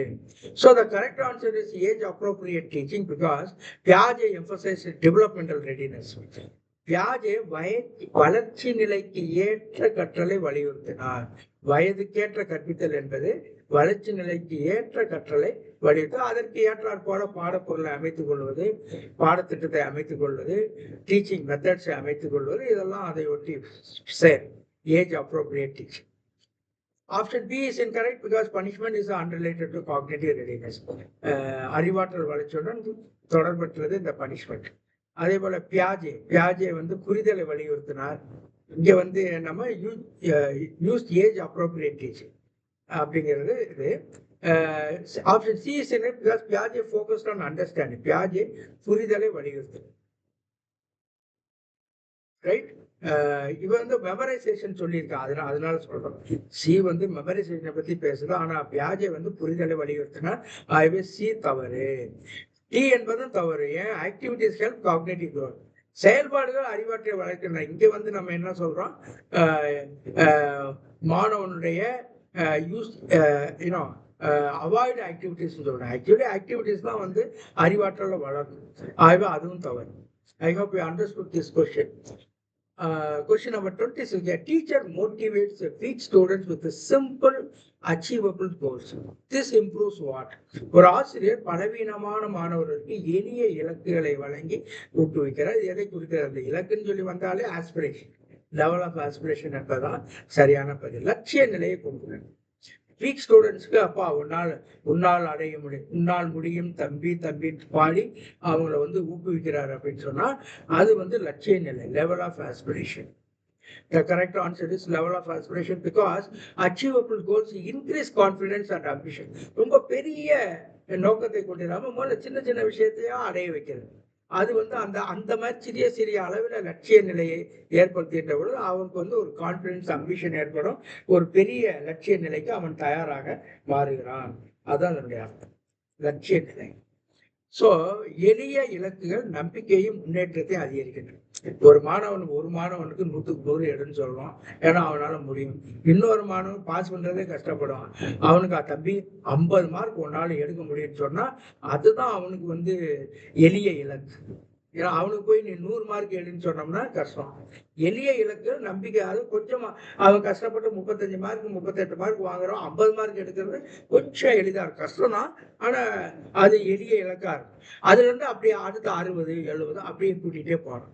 எளிய இலக்குகள் நம்பிக்கையும் முன்னேற்றத்தையும் அதிகரிக்கின்றன என்பதுதான் சரியான முறை. ஆங்ஸைட்டி மோட்டிவேஷனை குறைச்சிடும். ஆப்ஷன் டி கொடுத்துருக்குறாங்க, அது தவறு. ஆனால் நம்ம சரியான பதில் லெவல் ஆஃப் ஆஸ்பிரேஷன் மட்டும்தான். அடுத்து, which theory emphasizes reinforcement in learning? கற்றலில் வலுப்படுத்துதலை வலியுறுத்தும் கோட்பாடு எது? கற்றலில் பலப்படுத்துதலை வலியுறுத்தும் கோட்பாடு. Operant conditioning, constructivism, humanism, etcetera. நிச்சயமா ஆபரண்ட் கண்டிஷனிங், செயல்பாட்டு உடன்நிலை. ஆபரண்ட் கண்டிஷன் என்ன செய்யுதுன்னா ரீஎன்ஃபோர்ஸ்மெண்ட் தருது. இந்த ரீஎன்ஃபோர்ஸ்மெண்ட் ஸ்ட்ரென்தன்ஸ் பிஹேவியர். பலப்படுத்துதல் நடத்தையை வலுப்படுத்துகிறது. ஒரு விஷயத்த செய்யறான், ரைட்டா தெரியுது, மகிழ்ச்சி ஏற்படுது, அப்ப அவனுக்கு ஒரு ரிவார்டு கொடுத்து இன்னும் அதை செய்ய வைக்கிறது, மீண்டும் செய்ய வைக்கிறது. அதுதான் இதுல அர்த்தம். So option B is incorrect because constructivism focuses on knowledge construction. கட்டமைப்புவாதம் அறிவு உருவாக்கத்தை கவனிக்கிறது. இந்த கேள்விக்கு அது வராது. சரிங்களா? வித் ரீஎன்ஃபோர்ஸ்மெண்ட் வந்தாலே அது ஏதாவது ஒரு கண்டிஷன், ஆப்ரண்ட் கண்டிஷனை அல்லது கிளாசிக்கல் கண்டிஷன் இப்படித்தான் இருக்கு. முக்கியமா ரீஎன்ஃபோர்ஸ்மெண்ட் வந்தாலும் ஆப்ரண்ட் கண்டிஷன் மட்டும்தான். I am very sorry, only operand condition. ஏன்னா இதான் ரிவார்டை பத்தி பேசும். சரி, அடுத்து, according to Dewey, school should be should be run on what basis, அல்லது which quality a school should have. According to டியூவின் கருத்துப்படி பள்ளி எப்படி இருக்க வேண்டும்? A place of passive listening, அமைதியாக கேட்க இடமா? நிச்சயமா இல்லை. எ பிளேஸ் ஆஃப் பனிஷ்மெண்டா? நிச்சயமா இல்லை. எ பிளேஸ் ஆஃப் மெமரைசேஷன், மனப்பாட இடமா? நிச்சயமா இல்லை. அது ஒரு சிறிய சமூகமாக இருக்க வேண்டும். எ மினியேச்சர் சொசைட்டி. ஒரு ஸ்கூல் வந்து வெளியில இருக்கக்கூடிய அந்த குளோபல் சொசைட்டியை பிரதிபலிக்கக்கூடியதாக இருக்க வேண்டும் அப்படிங்கிறது தான் டூயினுடைய கருத்து. I hope you understood this. Miniature society, serious about. The correct answer is miniature society because to be believed, school prepares children for social life.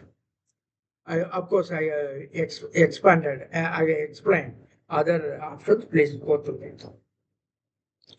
Which need comes after safety needs in Maslow's hierarchy? அன்பார்ந்த ஆசிரியர் பெருமக்களே, நாம் இந்த தேவைகள் அடுக்கை நன்றாக புரிந்து கொள்ளும். முதல்ல எது வரும், அடுத்தது எது வரும், அதுக்கடுத்து எது வரும் அப்படின்னு போகும். பிசியலாஜிக்கல் நீட், அப்புறம் வந்து லவ் அண்ட் பிளாங்கிங்னஸ், அப்புறம் எஸ்டீம் நீட் அப்படிங்கலாம் போகும். லவ் அண்ட் பிளாங், அப்புறம் எஸ்டீம் நீட், அதுக்கப்புறம் தான் கடைசியில் தான் செல்ஃப் ஆக்டிவிலேஷன் நீடு லாஸ்ட் ஹையஸ்ட். அந்த லேடர்ல கடைசி படியில் எது இருக்கும்னா செல்ஃப் ஆக்டிவேஷன். அதனால இது கண்டிப்பாக சேஃப்டி நீடு எங்கே வருது அப்படின்னா which need comes after safety needs. Safety நீட்ஸ்க்கு பின்னால் தான் லவ் அண்ட் பிளாங்கிங். முதல்ல தவறாக சொல்லி தான் மன்னிக்கவும். சேஃப்டி நீட்ஸ் முதல்ல பாதுகாப்பு, அதுக்கு பின்னால் லவ் பிளாங்கிங்னஸ் அப்படிங்கிறது வருது. ஆகவே அன்பும் சார்ந்திருப்பதும் அப்படிங்கிறது தான் மாஸ்லோவின் தேவையின் அடிப்படையில் பாதுகாப்பு தேவைக்கு பிறகு வரும் தேவை. Please kindly go through the steps. Okay, the correct answer is love and belongingness because social relationships follow safety needs in Maslow's hierarchy. அன்பும் சார்ந்திருக்கும் பாதுகாப்பு தேவைக்கு அடுத்ததாக சமூக தொடர்பு தேவை வருகிறது. I hope you understood this. A teacher creates a friendly classroom atmosphere where students freely express ideas. Which theory is reflected? மாணவர்கள் தங்கள் கருத்துக்களை சுதந்திரமாக பகிரும் நட்பான வகுப்பறை சூழ்நிலை ஆசிரியர் உருவாக்குகிறார். இது எந்த கோட்பாட்டை குறித்து நமக்கு தெரியும். லேர்னர் சென்டர்னு சொன்னாலே ஹியூமனிஸ்டிக் தியரி, மனிதநேய கோட்பாடு. ஏற்கனவே இதை பற்றி நான் சொல்லி இருக்கின்றேன். I hope you understood this. The correct answer is humanistic theory because it promotes freedom, self-expression and emotional growth. மனிதநேய கோட்பாடு தான் சரியான பகுதி. ஏனென்றால் இது சுதந்திரம், சுய வெளிப்பாடு மற்றும் உணர்ச்சி வளர்ச்சியை ஊக்குவிக்கிறது. மற்றவை ஏன் தவறு என்று நான் ஏற்கனவே சொல்லியிருக்கிறேன். இதையும் நீங்கள் பார்த்துக்கோங்க. அடுத்து முக்கியமான பகுதிக்கு செல்லுகிறோம். Higher order questions. இதுல வந்து அசர்ஷன் ரீசன் டைப் நம்ம சொல்றோம். அசர்ஷன் அதாவது ஒரு ஸ்டேட்மெண்ட் சொல்லுகிறாங்க, அப்புறம் அதுக்கான காரணம் சொல்றாங்க. அது எப்படி இந்த காரணம் அந்த அசம்ஷனுக்குள்ள இருக்கா, அதை விளக்குதா, அதை தனித்தனியா நிற்குதா, முதல்ல ரெண்டுமே கரெக்டான ஸ்டேட்மெண்ட்டா, அதெல்லாம் நம்ம பார்க்க சொல்லுவாங்க இந்த அசம்ஷன் ரீசன் டைப்ல. இது போன தடவை பேப்பர் 1ல இந்த மாதிரி கேள்வியெல்லாம் வந்து ரொம்ப பயந்து போயிட்டாங்க டீச்சர்ஸ். இதெல்லாம் எதிர்பார்க்கவே இல்லை அப்படின்னு. அதனால நம்மளும் அப்படிப்பட்ட நிலைக்கு தள்ளப்படக்கூடாது. ஆனால் எல்லா வகையான கேள்விகளும் ஒரு முறையை லேசா பார்த்து கொண்டால் எதுவுமே நமக்கு பிரச்சனையாக மாறாது, கஷ்டமாக இருக்குது. எல்லாமே பிராக்டிஸ் தானே. ஸோ இங்க பார்க்குறோம். Given below are two statements about Maslow's theory of motivation. மாஸ்லோவுடைய ஊக்க கோட்பாட்டை பற்றி 2 கூற்றுகள். Statement 1. Maslow stated that self-actualization is the highest level in the hierarchy of needs. மாஸ்லோவின் தேவைகளின் அடிப்படையில் சுயநிறைவு உயர்ந்த நிலை, self-actualization is growth. No doubt about it. According to Maslow, physiological needs must generally be satisfied before higher needs become important. அதுவும் right தானே, நிச்சயம். அப்ப ஆக்சுவலா statement 2 வந்து ஸ்டேட்மெண்ட் 1னுடைய ஒரு விளக்கமா இருக்குன்னு கூட சொல்லலாம். ரெண்டுமே சரிதான். இந்த light of ever statement choose the most appropriate answer. நம்ம என்ன பார்க்குறோம்னா statement 1 and statement 2 are correct. அந்த ஃபர்ஸ்ட் ஆப்ஷன் தான் right. Both statement 1 and statement 2 are correct. We know that. Okay, we explained already. Maslow arranged human needs in a hierarchy படிநிலையில் from physiological needs to self-actualization. மாஸ்லோ மனித தேவைகளை உடலியல் தேவைகளுக்கு சுய நிறைவு வரை அடுக்காக வகைப்படுத்தினார். Self actualisation represents the realisation of one's fullest potential. சுய நிறைவு என்பது ஒருவருடைய முழு திறனை வெளிப்படுத்தும் நிலையை குறிக்கும். Basic needs such as food, safety and belongingness must usually be fulfilled before higher order needs emerge strongly. உணவு, பாதுகாப்பு, சொந்தத்தன்மை போன்ற அடிப்படை தேவைகள் பூர்த்தியான பின்புதான் உயர்ந்த தேவைகள் வலுப்பெறும். ஆகவே 2 ஸ்டேட்மெண்ட்டும் சரி. Question number 32. A teacher rewards students with the stars and appreciation whenever they complete hard work correctly. Over time, students begin completing homework regularly to receive rewards. ஒரு ஆசிரியர் மாணவர்கள் வீட்டு பாடத்தை சரியாக முடித்தால் நட்சத்திரங்கள் மற்றும் பாராட்டுகளை வழங்குகிறார். காலப்போக்கிலே மாணவர்கள் பரிசு பெறுவதற்காக தொடர்ந்து வீட்டு பாடத்தை செய்ய தொடங்குகின்றனர். Which learning theory is best reflected in this situation? Is it Piaget's cognitive theory? Piaget அறிவுணர்வு கோட்பாடா, பவுலோஸ் கிளாசிக்கல் கண்டிஷனா, பவுலோஸ் பாரம்பரிய உடன்படுத்துதல் அல்லது வழக்கப்படுத்துதல் கோட்பாடா, ஸ்கின்னர்ஸ் ஆபரண்ட் கண்டிஷனா, ஸ்கின்னருடைய செயல்பாட்டு பழக்கப்படுத்துதல் கோட்பாடா, கார்ல் ரோஜர்ஸ் ஹியூமனிஸ்டிக் தியரியா, கார்ல் ரோஜருடைய மனிதநேய கோட்பாடா? நமக்கு நன்றாக தெரியும். அதாவது ஒரு விஷயத்த ஒரு மாணவன் செய்யறான், முதல்ல ரிவார்ட் கொடுக்குறாரு, ஸ்டார்ஸ் எல்லாம் கொடுக்குறாரு. கொஞ்ச நாள்ல என்ன ஆகுது அப்படின்னா அவன் ரெகுலரா ஹோம்ஒர்க் எல்லாம் செய்ய ஆரம்பிச்சிடறான் ஸ்கூல். ஏன்னு கேட்டா ரிவார்ட்ஸ் நிறைய கிடைக்கணும்ன்ற ஒரு ஆசை வந்து இது எந்த பிரின்சிபல் அடிப்படையில வருது நம்ம ஏற்கனவே பார்த்தோம். ஸ்கின்னர்ஸ் ஆபரண்ட் கண்டிஷன், செயற்பாட்டு வழக்கப்படுத்துதல் கோட்பாடு, இது நாம ஏற்கனவே பார்த்தோம். இதனுடைய விளக்கம் என்ன? ஸ்கின்னர் எம்பசைஸ் ரீஎன்ஃபோர்ஸ்மெண்ட் இன் ஷேப்பிங் பிஹேவியர். ஸ்கின்னர் நடத்தை உருவாக்குவதில் வலுப்படுத்துவதனுடைய முக்கியத்துவத்தை வலியுறுத்தினார். Emphasise reinforcement. Rewards increase the probability of repeating the desired behavior. பரிசுகள் விரும்பத்தக்க நடத்தையை மீண்டும் செய்யும் வாய்ப்பை அதிகரிக்கின்றன என்பது இந்த ஸ்கின்னருடைய கோட்பாடு. I hope you understood this. So in this example, appreciation and stars act as positive reinforcement. பாராட்டுகளும் நட்சத்திரங்களும் நேர்முறை வலுப்படுத்துதலாக செயல்படுகின்றன. I hope you understood all this. We already explained enough. Given below are 2 statements about constructivist theory. கீழே கட்டமைப்புவாத கோட்பாடை பற்றி 2 கூற்றுகள் கொடுக்கப்படுகின்றன. என்ன ரெண்டையும் நாம் analyse செய்து சரியா தவறா என்று பார்க்க வேண்டும். Statement 1. John Dewey believed that learning occurs effectively through experience and active participation. John TV அனுபவம் மற்றும் செயலில் பங்கேற்பு மூலம் கற்றல் சிறப்பாக நடைபெறும் என்று சொன்னார். முழுக்க உண்மை. ஏற்கனவே நான் பார்த்திருக்கோம். அவர் லேர்னிங் பை டூயிங்கிறது அவருடைய பிரின்சிபல். 2வது statement, constructivist class room encourage rote memorization and passive listening. செம்ம அடி. ரோட் மெமரைசேஷன் கன்ஸ்ட்ரக்டிவ் கிளாஸ் ரூம்னால அது கிரியேட்டிவ் ஆஸ்பெக்ட். மாணவர்கள் அறிவை சமைத்துக் கொள்ளுதல், உருவாக்கி கொள்ளுதல் என்று சொல்லுகின்ற பொழுது ரோட் மெமரைசேஷன் இங்கே வர முடியுமா? பேசிவ் லிசனிங் இருந்தால் எப்படி வரும்? ஆக்டிவா லிசன் பண்ணி தான் மாணவர்கள் என்ன செய்ய முடியும்? ஒரு விஷயத்தை சமைக்க முடியும், கற்றுக்கொள்ள முடியும். அப்படி பார்த்தா statement 2 is incorrect, right? Constructive class rooms encourage rote memorization? No, actually it encourages creativity in the students. That is how you must understand. ஆகவே ஸ்டேட்மெண்ட் 2 என்பது தவறு. அதைத்தான் பாருங்க. Statement 1 is correct, statement 2 is incorrect. John Dewey's constructivist approach emphasizes learning by doing and experiential learning. கட்டமைப்புவாத அணுகுமுறை செயலில் கற்றலை, அனுபவ கற்றலை வழியும். But constructivist classroom are learner centered and encourage inquiry, discussion and problem solving. கட்டமைப்புவாத வகுப்பறையில் மாணவர்களை மையமாக கொண்டு ஆராய்ச்சி, கலந்துரையாடல் மற்றும் சிக்கல் தீர்க்கலை ஊக்குவிக்கின்றன. நிச்சயமா மெமரைசேஷன் இல்லை. நமக்கு கொடுத்திருக்கிறது மெமரைசேஷன். ஆகவேதான் அது தவறு என்று சொல்லுகிறோம். Therefore, rote memorization and passive learning are not features of constructivism. மனப்பாட கற்றலும் செயலற்ற கற்றலும் கட்டமைப்புவாதத்தினுடைய அம்சங்கள் அல்ல. ஆகவேதான் statement 2 is incorrect. I hope you understood this. மீண்டும் நீங்க PDF ஃபைல இன்னும் ஆழமாக பார்த்துக் கொடுங்க. Given below are 2 statements about Maslow's theory of motivation. கீழே மாஸ்லோவுடைய ஊக்க கோட்பாட்டை பற்றி 2 கூற்றுகள் கொடுக்கப்பட்டிருக்கின்றன. Maslow stated that self-actualization is the highest level in the hierarchy of needs.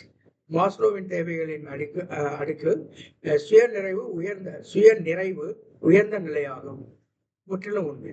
Statement 2, according to Maslow, physiological needs must generally be satisfied before higher needs become important. அதுவும் right தானே. உடல் தேவைகள் பூர்த்தியான பிற்பாடுதான் அந்த சுய நிறைவு தேவைகள் பூர்த்தியாகும். ரெண்டுமே மாஸ்லோவை பொறுத்தளவில் உண்மைதான். So both statement and statement 2 are correct. Maslow arranged human needs in a hierarchy from physiological needs to self-actualization.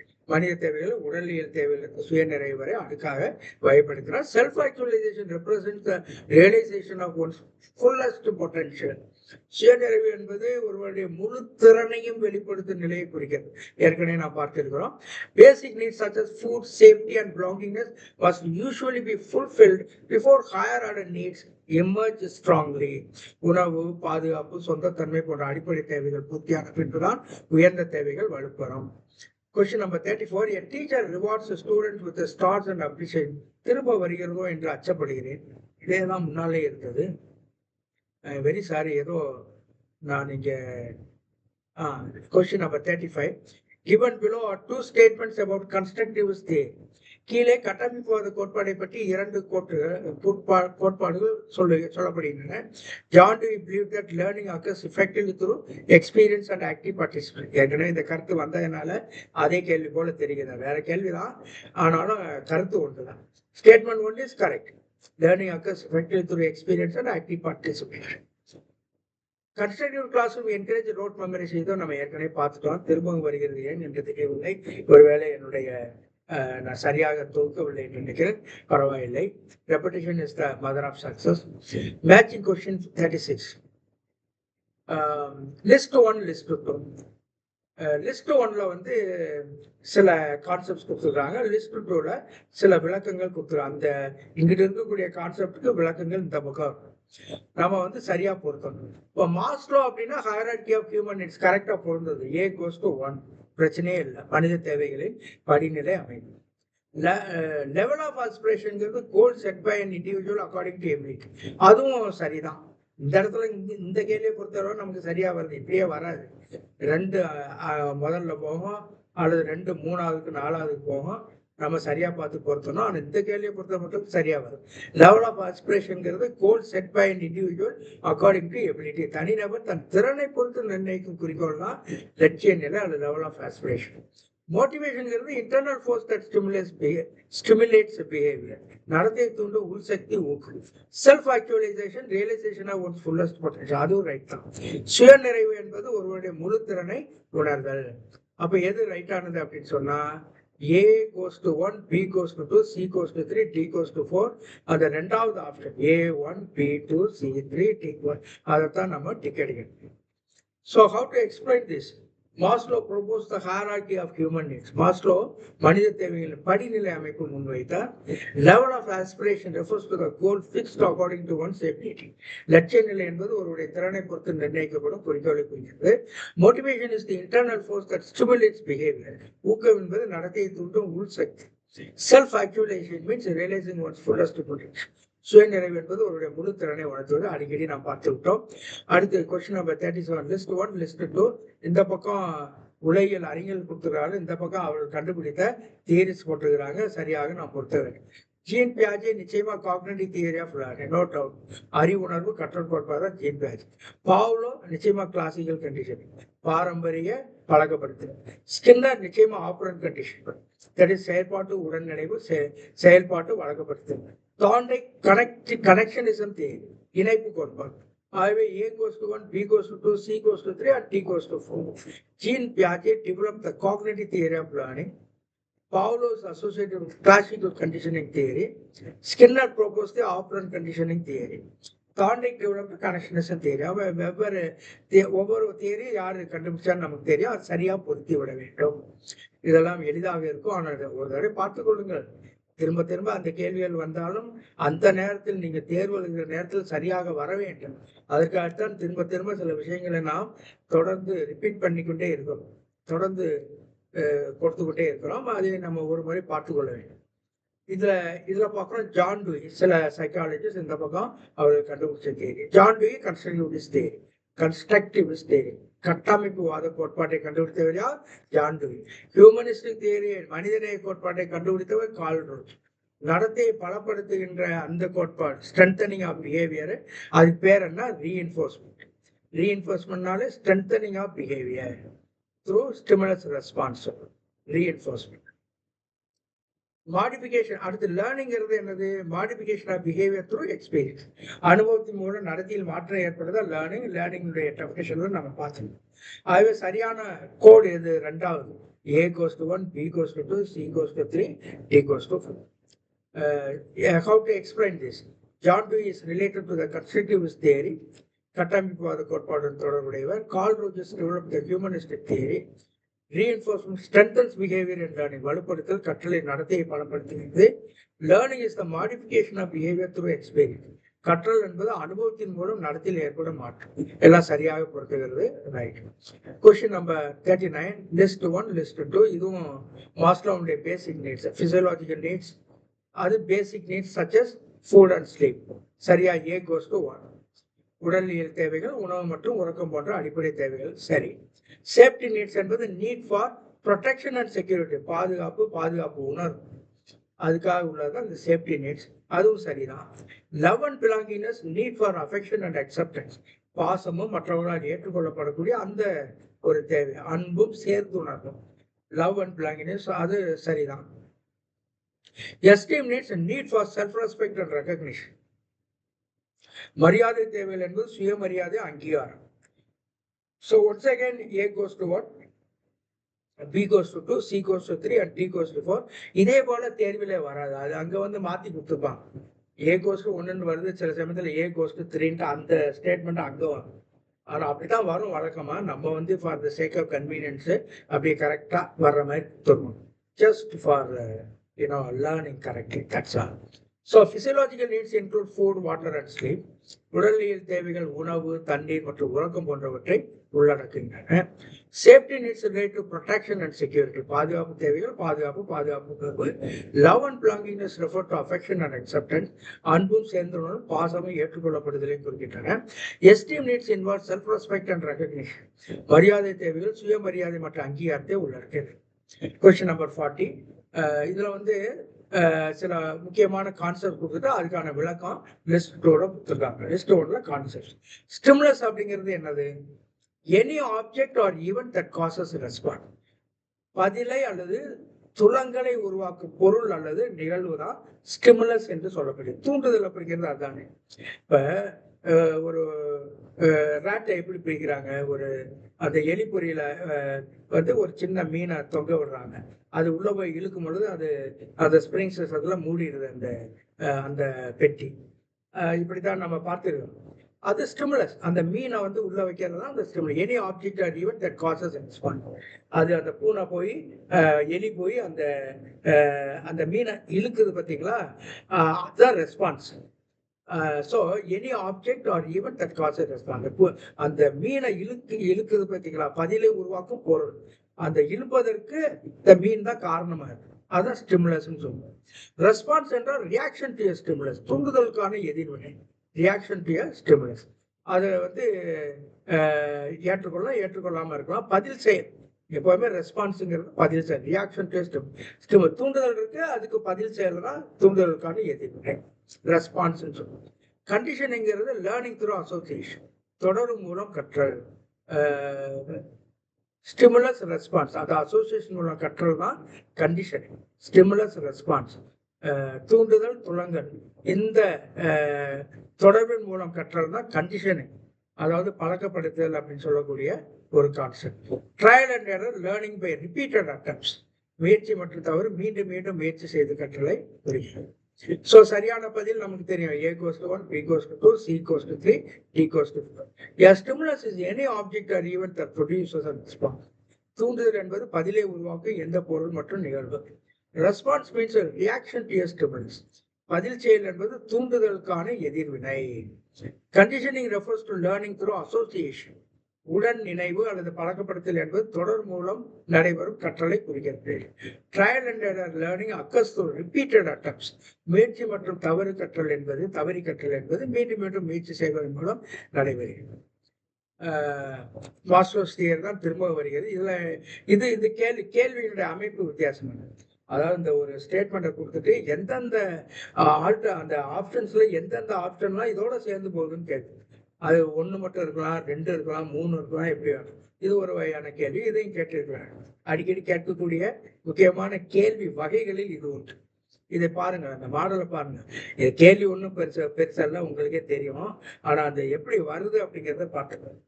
Which of the following classroom practices best reflects the educational implication of Maslow's hierarchy of needs in promoting effective learning? கற்றலை பயனுள்ளதாக மாற்றுவது மாஸ்லோவினுடைய தேவைகளுடைய படிநிலை கோட்பாட்டின் கல்வி விளைவினை சிறப்பாக பிரதிபலிப்பது கீழ்கண்ட எந்த வகுப்பறை நடைமுறை. இப்ப 4 கொடுத்துருக்காங்க. எதெல்லாம் இந்த கேள்வியோட சேரும்? Providing punishment to increase discipline in the class room. வகுப்பறையில் ஒழுக்கத்தை அதிகரிக்க தண்டனை வழங்குதலா? மாஸ்லோஸ் ஹைரார்கி அதுக்கு சம்மந்தமே இல்லை. Ensuring students emotional security and sense of belonging before expecting high academic achievement. உயர் கல்விசார் சாதனை எதிர்பார்ப்பதற்கு முன் மாணவருடைய உணர்ச்சி பாதுகாப்பு சார்ந்திருக்க உணவும் உறுதி செய்யப்படுதலா? அப்கோர்ஸ் எஃபெக்டிவ் லேர்னிங்கிறது அது வரலாம், நிச்சயமா அது வரக்கூடிய வாய்ப்புகள் இருக்கு. பிங்கிறத சரியானதும் கூட. Ensuring students emotional security and sense of belonging before expecting high academic achievement. உயர் கல்வி சாதனை எதிர்பார்ப்பதற்கு முன் மாணவருடைய உணர்ச்சி பாதுகாப்பும் சார்ந்திருக்கும் உணர்வும் உறுதிப்படுத்தும். என்கரேஜிங் ரோட் மெமரைசேஷன் நிச்சயமா அது இல்லை. எஃபெக்டிவ் லேர்னிங்க்கு அது முக்கியமான விஷயம் இல்லை. Focusing only on cognitive development without considering emotional needs, அதுவும் சரியில்லை. உணர்ச்சி தேவையில்லை கருதாம அறிவாற்றல் வளர்ச்சி மட்டும் கவனம் செலுத்துதல் அப்படிங்கிறது எஃபெக்டிவ் லேர்னிங்க்கு வழிவகுக்காது. ஆகவே பி மட்டும்தான் அந்த கேள்வியோட சேர்ந்து போகுது. Right? I hope you understood this. சரியான ஆன்சர் அது பி ஒன்லி. பிங்கிறது என்னது? Ensuring students emotional security and sense of belonging before expecting high academic achievement. How to explain this? Providing punishment to increase discipline and the punishment may create fear and insecurity, which can hinder motivation and learning according to master. Another punishment to kuda enna solvar master. Right. அடுத்து ensuring emotional security and belongingness. Maslow emphasized that basic emotional and psychological needs must be fulfilled before higher level learning and self-actualization can occur. உணர்ச்சி பாதுகாப்பு சார்ந்திருக்க உணர்வையும் நாம் உறுதி செய்ய வேண்டும். மாஸ்லோவுடைய கருத்துப்படி உயர்நிலை கற்றலும் தன்னிறைவும் உருவாக மாணவர்களுடைய அடிப்படை உணர்ச்சி மற்றும் உலகியல் தேவைகள் பூர்த்தி பெறலாம் வேணும். ஆசிரியர் ஒரு மாணவனை அன்பு செய்யணும், அப்பதான் மாணவன் படிக்க முடியும். மாணவனை வெறுத்தால் எப்படி படிக்கிறது? ஒரு மாணவியை ஒரு ஆசிரியர் வெறுத்து கொண்டே இருக்கிறார், பார்க்கும் போதெல்லாம் சாடிக்கொண்டே இருக்கிறார், வழங்கமா அந்த மாணவி உட்படாமல் போய் விடுவார். ஆகவேதான் இதை வலியுறுத்துகிறது. உயர்நிலை கற்றலும் தன்னிறைவும் உருவாக மாணவ மாணவியருடைய அடிப்படை உணர்ச்சி மற்றும் உளவியல் தேவைகள் பூர்த்தி செய்யப்பட வேண்டும். Encourage rote memorisation. Maslow's theory focuses on holistic development rather than mechanical memorization. மாஸ்லோவுடைய கோட்பாடு முழுமையான மனித வளர்ச்சியை வலியுறுத்துகிறது, இயந்திரமயமான மனப்பாடத்தை அல்ல. Focusing only on cognitive development, emotional needs are equally important in Maslow's educational approach. மாஸ்லோவுடைய கல்வி அணுகுமுறையில் உணர்ச்சி தேவைகளை சமமாக முக்கியத்துவம் பெறுகிறது. இதான் கடைசி கேள்வி என்று நினைக்கிறேன். According to John Dewey's constructive theory, I hope இதுதான் கரெக்ட். இது ஏற்கனவே அதாவது கருத்து உங்களுக்கு புரியும், ஆனால் அந்த டைப்புக்காக சொல்றேன். According to John Dewey's constructivist theory, which of the following teaching approaches most effectively promotes meaningful learning among students? John டியூயினுடைய கட்டுமானவியல் அல்லது அமைப்பியல் கோட்பாட்டின்படி மாணவர்களோட அர்த்தமுள்ள கற்றலை மிகவும் பயனுள்ளதாக உருவாக்கும் கற்பித்தல் முறை எது? Teacher centred lecture method with passive listening. ஆசிரியர் மையப்படுத்திய சொற்பொழிவால் மாணவர்கள் அறிவை சமைத்துக் கொள்ள முடியுமா? நிச்சயமா முடியாது. செயல்பாடற்ற கேட்பது பாசிவ் லிசன். சும்மா ஆசிரியர் சொல்றது வெறுமனை கேட்டுக்கொண்டிருக்க எந்த செயல்பாடு இல்லை அது. அதனால ஏங்கிறது A option is ignore. Learning through real life experience and problem solving activities, this is true. உண்மை வாழ்க்கை அனுபவங்கள் மற்றும் சிக்கலை தீர்க்கும் செயல்பாடு மூலம் கற்றுக்கொள்ள முடியும். This is correct. Memorization of textbook content without interaction, தொடர்பாடல் இன்றி பாடப்புத்தக உள்ளடக்கத்தை மனப்பாடம் செய்தாலும் சரியானது அல்ல. Strict repetition drill practices for all subjects, அனைத்து பாடங்களுக்கு கடுமையான வீல் வழக்க பயிற்சிகளை பயன்படுத்துவதெல்லாம் சரியல்ல. நமக்கு சரியான பதில் பி மட்டும்தான். இங்கே சில சமயங்கள்ல 2 சரியாகவும் இருக்கும், நம்ம சரியாக ஆராய வேண்டும்.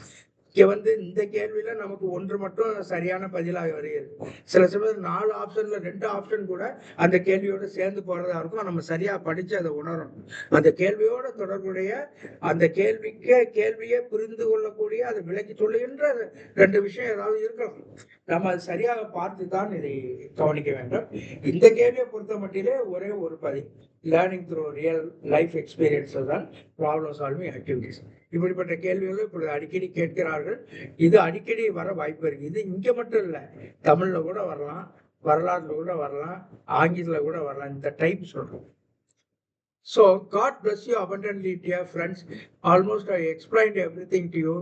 I am sending the PDF file. Kindly go through that. I am sure the administrators will send it to you. So God bless you abundantly.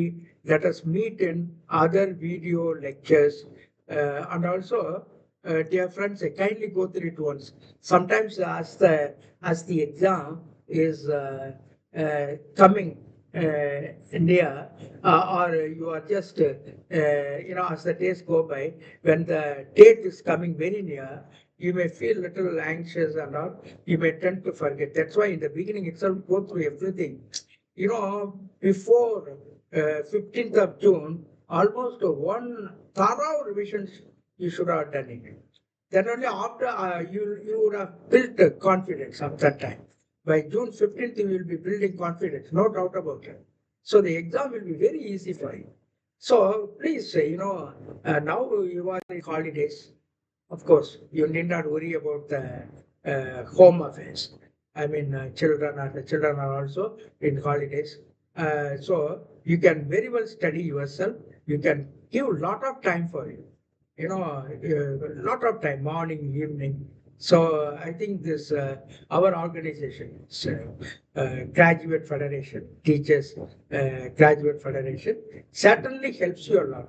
Each subject is given to you, not only psychology, and they are giving in chunks, in small parts. Kindly go through everything. Before 15th of June, you should have finished one full revision. Then success is yours. God bless you abundantly. Let us meet in other videos.